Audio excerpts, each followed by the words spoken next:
One of the more underrated aspects of this Washington Wizards team is that the two-way room is actually pretty darn exciting. And it got a little more intriguing with Sharife Cooper being added to the mix over the weekend. Let's talk about it on Locked On Wizards.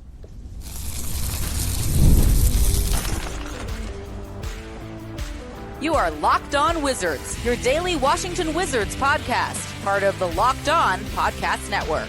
Your team every day. DC family, you're locked on to the Washington Wizards. We're part of our family. We thank you for making Locked On Wizards your first listen every single day. Part of the Locked On Podcast Network, where it's your team every single day. One of your co-hosts here, Ben Strober. I cover all things DC sports for 106.7 The Fan and the Team 980. And alongside, as always, busy man today because he's a DC sports content creating savant, Abdullah Ayubi. How we feeling, man? The Commanders are 2-1. Big dub today over Vegas. Yeah, big dub. Commanders head coach Dan Quinn took a shot standing on the sidelines, but he's good. He's good. A dog, dude. He's a dog. 2-1. Now we're talking about the Wizards. They made a move. I can't wait to talk about it. Yeah, let's get into this. So the news that came out on Friday evening, the Wizards made the following roster moves. So signed guard Sharife Cooper to a two-way contract, as well as Keshawn Gilbert. You remember him from the Summer League, and Jonathan Pierre to Exhibit 10 contracts. So those two will be some camp bodies that will be in there to compete with some of the guys. Probably will not make the team. You might see those guys with the Capital City Go-Go. But either way, those guys will be out there competing. Now, Sharife Cooper added to the mix. He fills that spot for the third two-way spot. So now you got Tristan Vukcevic, Sharife Cooper, and then Jamir Watkins, the second-round pick from this past draft in June.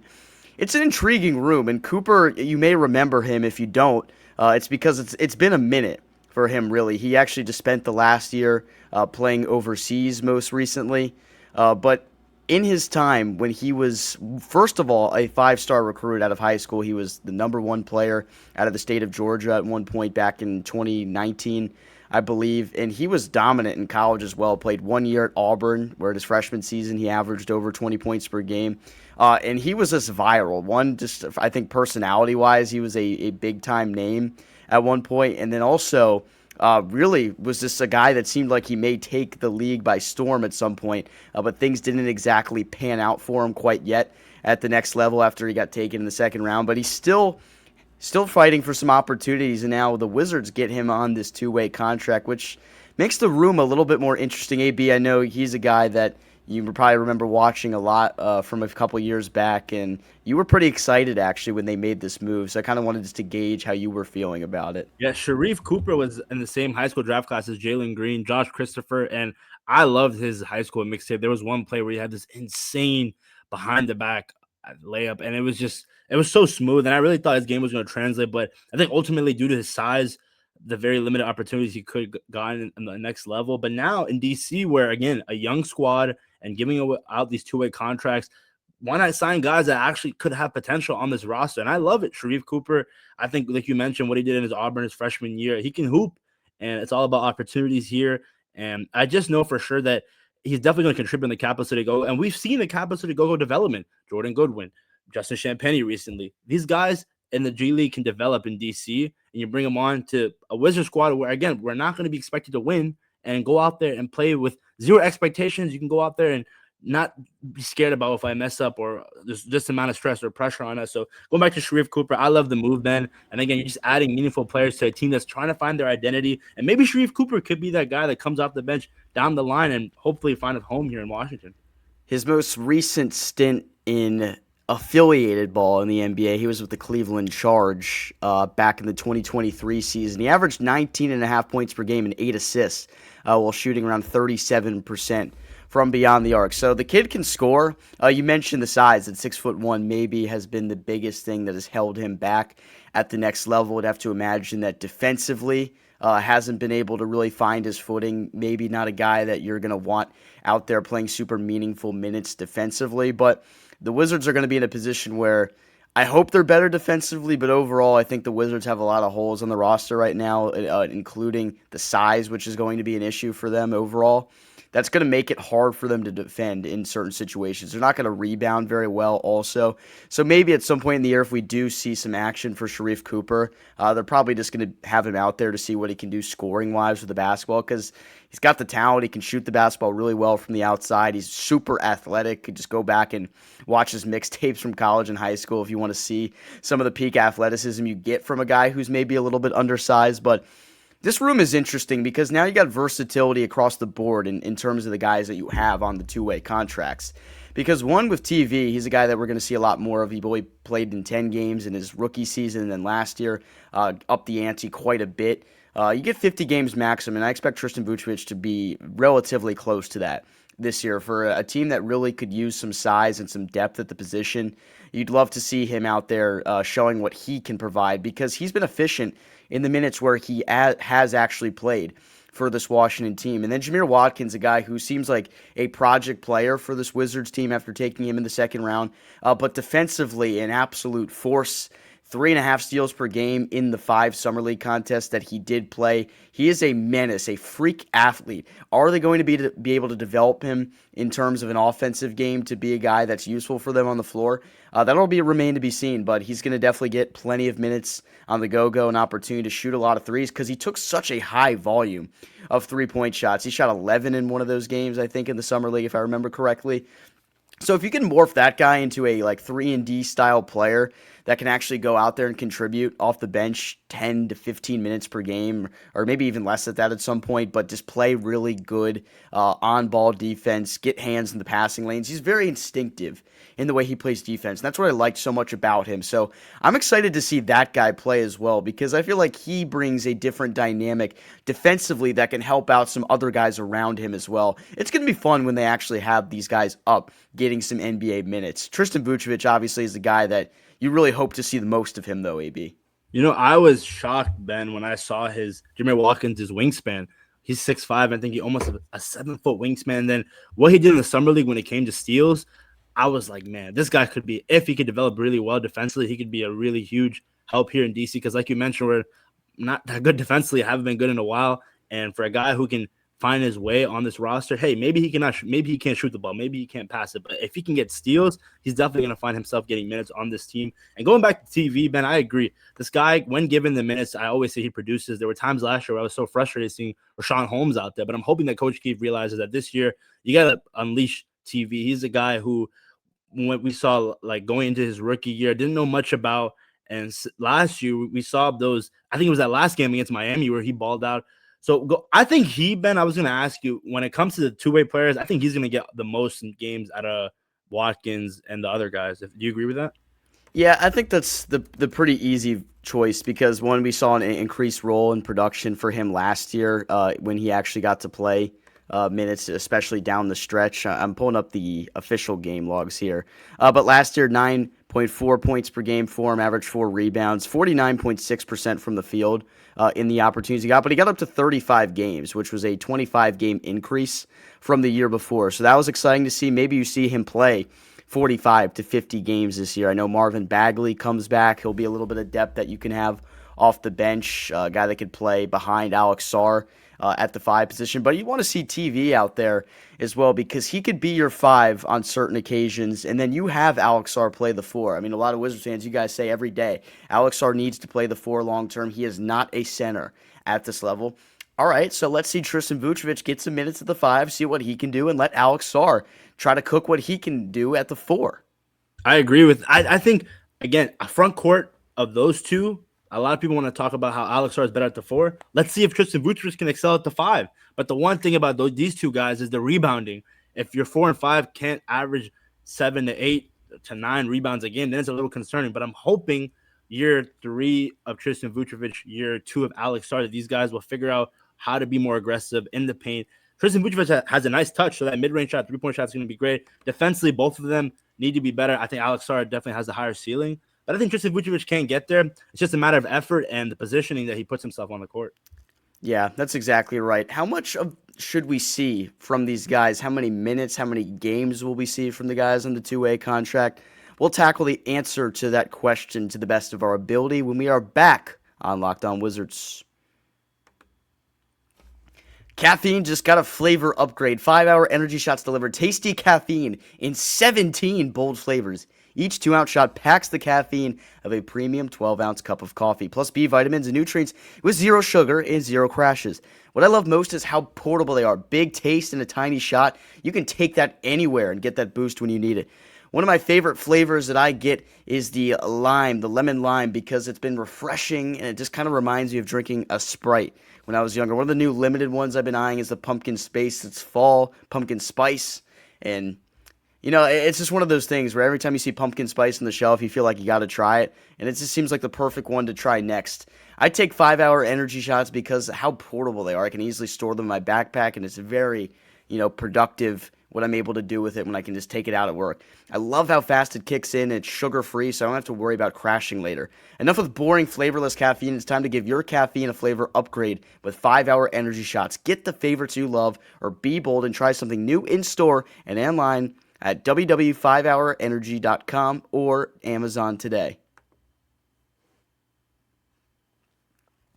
How much should we see these guys on the floor this year? So I kind of alluded to it a little bit with Tristan Vukcevic, that we'd like to see him probably play in the maximum amount of games that you could see a guy in a two-way contract play, which is 50. But maybe you see in a situation where you actually have him elevated at some point off of the two-way contract, the same way Justin Champagnie was. Maybe if there's an injury to somebody, i.e. a Marvin Bagley, or if Anthony Gill at some point is waived from the team, or if he gets hurt, because Anthony Gill is a guy that he's the longest tenured Wizard at this point. He'll never be gone from here. It seems like they brought him back after they waived him initially, but you want to see Vukcevic play a whole lot more, just because they have really nothing at the position right now outside of Sarr playing, and then Bagley is the depth guy. You want to see somebody try to step in and fill that role when need be, because one, injuries happen. You never know if you're going to have a guy that goes down. For all we know, Alex Sarr could miss time. Hopefully not. You never want to see any of your guys miss time at some point. But there are going to be situations where you want to see the Wizards play with a bigger lineup, because we know they're going to be playing small for the most part. We talked about that possible lineup combination where you see McCollum, Bub, and Trey Johnson. That's what Bryson Akins of Wizards on SI mentioned to us. And if that's the case, maybe you have Keyshawn starting at the 4. I guess that'd be what you do opening night, or Chris Middleton, then Bilal, Coulibaly when he comes back. You're playing with a super small lineup regardless. And that's going to make you struggle defensively. You're going to struggle rebounding the basketball, which is all good and fun when you're trying to lose games, trying to be part of this tank that the Wizards organization is in right now. But at times, like, if you want to be more competitive, if you want to see this team actually have some meaningful games that go deeper into the fourth quarter, where you have your young guys out there trying to compete at some point, you're going to have to fill those spaces, fill those voids with guys that can actually get it done to an extent, rebounding the basketball. I think Vukcevic, we haven't really seen a large enough sample size to get a sense of how good he can be as a rebounder, but maybe more or less like Alex Sarr. It's going to be an effort thing, going to be a positioning thing for the guy. Defensively is one area that we know the coaching staff has alluded they want to see improvements from Vukcevic. So the only way you're going to see him get better defensively is to have him out on the floor more, and make sure you have another big guy like Alex Sarr alongside him as well. That's going to make it a lot easier on both of those guys. And that was an interesting idea that Bryson brought up, the small man lineup. I never really thought about it, but like you mentioned, if you do roll with that, then defensively you're going to be kind of flawed there. But offensively, you might put up a lot of points. We'll have to see. I think going back to how much should they play, I think, like you mentioned, TV is going to get that 50 games, and then hopefully elevated to what we saw to happen to Justin Champagnie last year. Jamir Watkins, I would like to see him to get 15 to 20 games, potentially more, because, again, the whole idea of him being a steal merchant, go out there and see if you can do it against real NBA competition. Sharife Cooper, I don't know how many games, to be honest. I'm hoping we can see him as many games as we can, because, again, this team is not going to be competitive. We keep mentioning it, but we want to see who has that untapped potential. I think Sharife does. And TV, Keyshawn, like the idea of the 4, it's just really, really interesting, because we're hoping that Bilal comes back and you slide him into that 3. But since he's out with injury, do you go with that 3-headed dragon with Bub, CJ McCollum, Trey Johnson? A lot of lineups that are going to be mixed around this upcoming NBA season for the Washington Wizards. And I want to see how Coach Keefe utilizes these guys. A great coach in the NBA knows how to utilize his players' strengths. And Coach Keefe, it's how do you manage a lot of these guys' minutes? Alex Sarr, how much of the rotation is Corey Kispert going to be in there? A guy who just doesn't know, outside of three-point shooting, really not much impact on this team. and Justin Champagnie. Will Riley, a guy who we're not talking about enough, he could come in the lineup and maybe spark something. He could be what Keyshawn George did last year and just say, hey, I'm part of this rotation too. I was part of that draft class. So a lot of things to look forward to, and I'm all for it. I just want to see the guys that go out there and be the most competitive.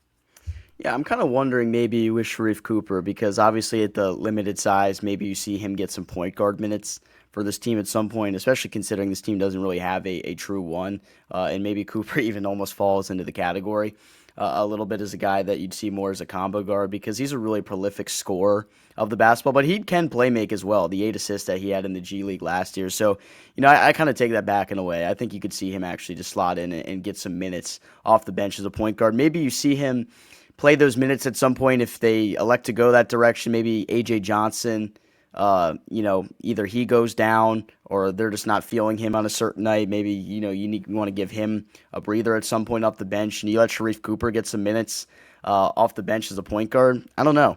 Maybe that's a possibility you see, but it'd be interesting to see him on the floor alongside Trey Johnson, two dudes that dominated the SEC conference as a freshman. And, hopefully for Trey Johnson, you're going to see a much different trajectory to his NBA career than Sharife Cooper. And obviously the size is completely different. Trey Johnson is, pushing 6'6" with his size. Sharife Cooper around 6'1". So quite the difference in what those guys were able to do because of the size aspect. But still be pretty interesting to see them both on the floor at the same time. Both super talented scorers, just pure scorers.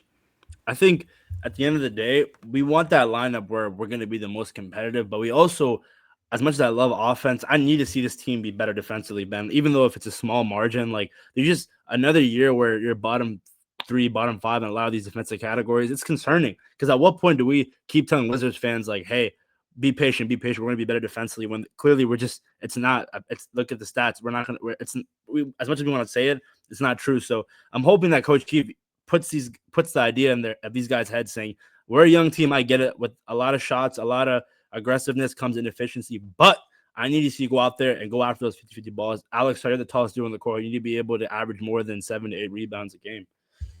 Yeah, I think you hit on the head right there. Effort-wise, defensively, everyone's got to be on the same page. Everyone's got to buy into the mentality that they have tried to instill here, and I think they got some pieces, especially on the two ways. Could we see a guy like TV get elevated, or maybe some other interesting things? We're going to break that down here in the final segment of Locked On Wizards. Most people can't name all their financial accounts or even what they're worth, whether it's 401ks, properties, or investments. And when you don't have the full picture, you end up leaving money on the table. That's why there is Monarch Money, an all-in-one personal finance tool that brings your entire financial life together in one clean, easy-to-use interface on your laptop or phone. Monarch is built for people with busy lives. If you put off organizing your finances, Monarch is for you. Monarch does the heavy lifting for you. You can link all of your accounts in minutes, see clear data visuals, and get smart categorization of your spending, and finally feel in control of your money without ever touching a spreadsheet. One thing that surprised me about Monarch Money was I found out I wasn't saving as much as I thought. Monarch helped me notice inefficient investments that I had been making.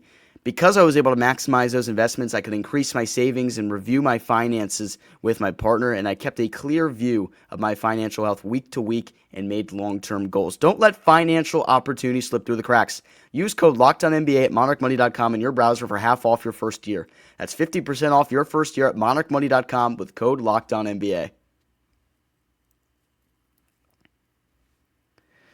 I just wonder if this is going to be the time where we see elevation for a guy like Tristan Vukcevic, second-round pick from a couple years back, has done nothing but produce in the time where he has been on the court for this Wizards team. But at times we just feel like he really hasn't gotten the fair share or the lime share, you could say, of the minutes for this team. But this team needs guys to play at this position, and whether it's strategic or not, I think it is that they've made it a pretty glaring hole in the roster where you don't have a lot of size at most positions and you don't really have any depth at center outside of Alex Sarr and Alex Bagley.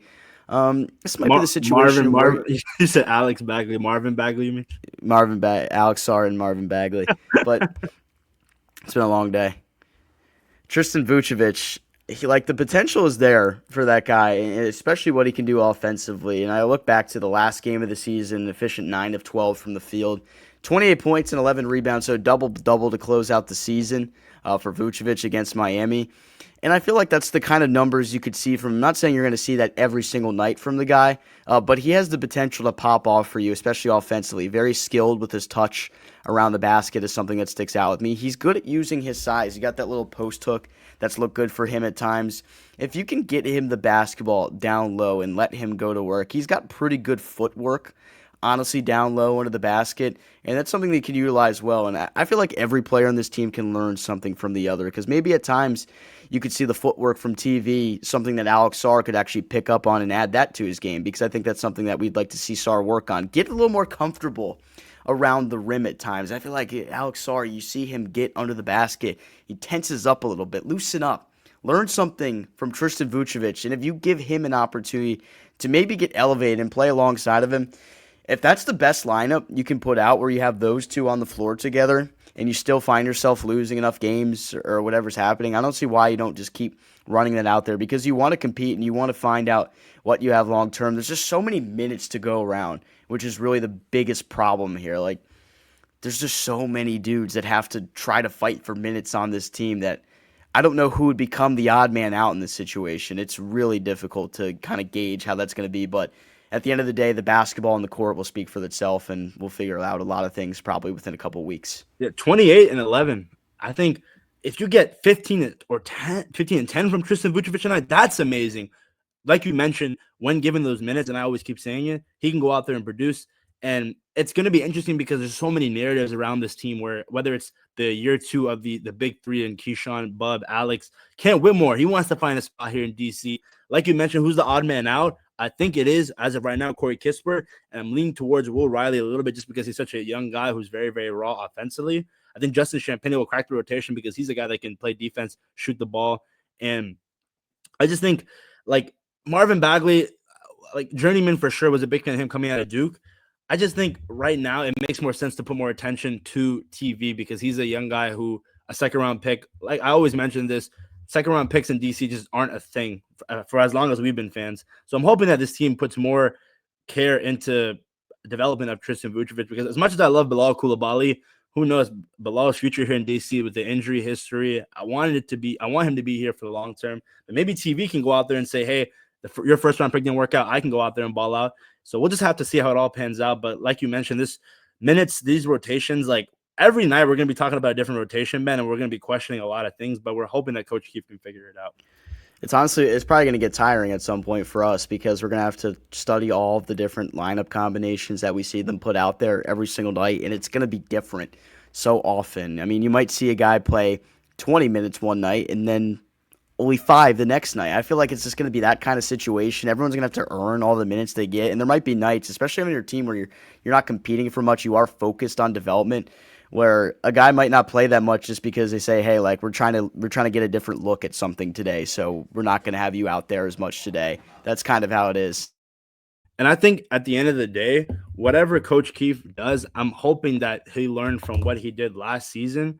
And I just think right now, a Wizards team where you have that top 8 protected pick cloud over you, you want to go into the season saying, I know we're not going to be competitive. We've been saying that for so long. It's been a theme for the past couple of months when it comes to hyping up this team. But who are the guys that are going to be here long term? Who are the guys that are going to contribute when this team starts competing? And I'm hoping that any of these two-way guys to Trey Johnson, they all fit in it. But the reality is a lot of these guys could potentially be used as trade packages, or they're going to be cut. So this is what the season's about, seeing who's going to be here for the long haul. Yeah, one thing you got to err on the side of caution is you can't develop attachment to a lot of these players, because if you don't know if someone's going to be around long term, it might come back to bite you if you develop attachment. Some of these players, maybe as Wizards fans last year, we could feel that way a little bit about Jordan Poole, because, we liked the things that he did last year. He helped win them some games. He became a voice in that locker room despite his young age, and ultimately he was traded out.